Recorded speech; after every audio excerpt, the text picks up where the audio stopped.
साथियों नमस्कार। जब नास मनुज पर छाता है, पहले विवेक मर जाता है। ये दो लाइनें हमने अपने पूरे जीवन में कई बार सुनी होंगी, परंतु आज स्पष्ट रूप से हमें यह प्रतीत होता है कि ये दो लाइनें हमारे आदरणीय प्रधानमंत्री श्री नरेंद्र मोदी जी के लिए ही लिखी गई हैं। जी हां दोस्तों, आज वो जिस रास्ते पर चल रहे हैं उसका अंत विनाश ही है, क्योंकि इस देश के अन्नदाता का मजाक उड़ाना, इस देश के अन्नदाता को बेवकूफ समझना, यह खुद के पांव में कुल्हाड़ी मारने जैसा ही है। और आज मोदी जी यही कर रहे हैं।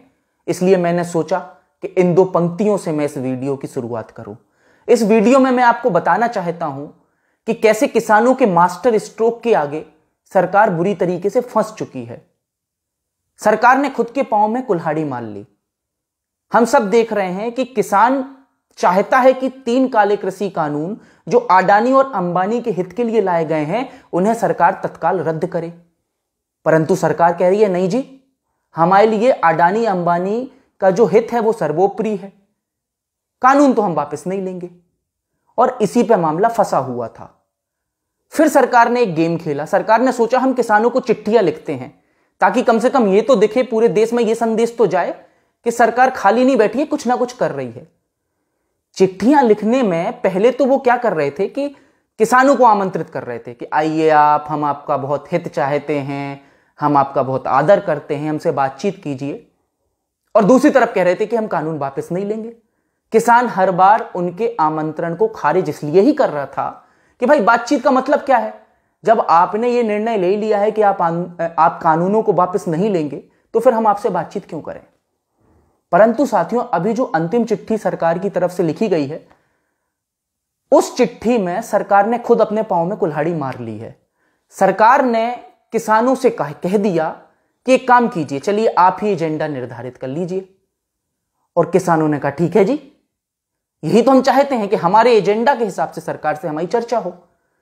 तो किसानों ने सर्वसम्मति से सरकार को 29 दिसंबर की दिनांक दी है चर्चा के लिए, और 11 बजे का समय दिया है।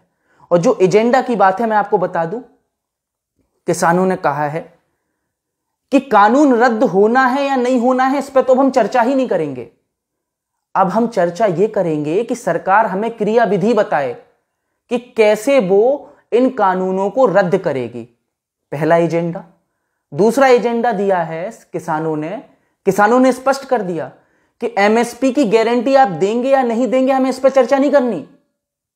हमें तो ये आपसे चर्चा इस मुद्दे पर करनी है कि आप हमें एमएसपी की गारंटी कैसे दोगे।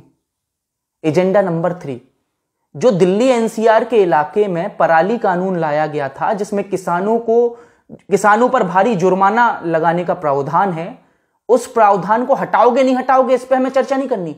कैसे हटाओगे ये बताओ।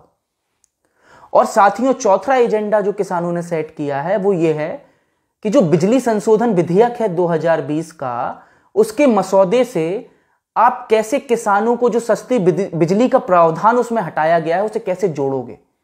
ये बड़े स्पष्ट रूप से किसानों ने 4 बिंदुओं का एजेंडा सेट कर दिया है सरकार के लिए। अब सरकार बुरी तरीके से फंस चुकी है, क्योंकि अभी तक तो सरकार ये दिखाने का प्रयास कर रही थी कि देखिए जी, हम तो बुलाना चाहते हैं, किसान नहीं आ रहा। लेकिन इस बार किसानों ने चिट्ठी लिखी है कि नहीं नहीं जी, हम आपसे मिलने को बिल्कुल तैयार हैं और हम यही तो चाहते थे। आपने हमें छूट दी कि हम अपना एजेंडा निर्धारित करें, हमने आपको अपना एजेंडा भेज दिया है। उस एजेंडे में 4 बिंदु हैं। इन 4 बिंदुओं पे हम आपसे 29 तारीख को 11 बजे चर्चा करेंगे। और अब सरकार फंस गई है। तो मैं वही कह रहा हूं कि सरकार अगर यह सोच रही है कि किसान बेवकूफ हैं, तो यह गलत है। कहीं ना कहीं सरकार बहुत बड़ी गलती कर रही है, अपना विनाश खुद करवाना चाह रही है। इसलिए मैं आज सरकार से कह देना चाहता हूं कि अडिग मत होइए, कानून वापस ले लीजिए। इसके अलावा आपके पास कोई विकल्प नहीं।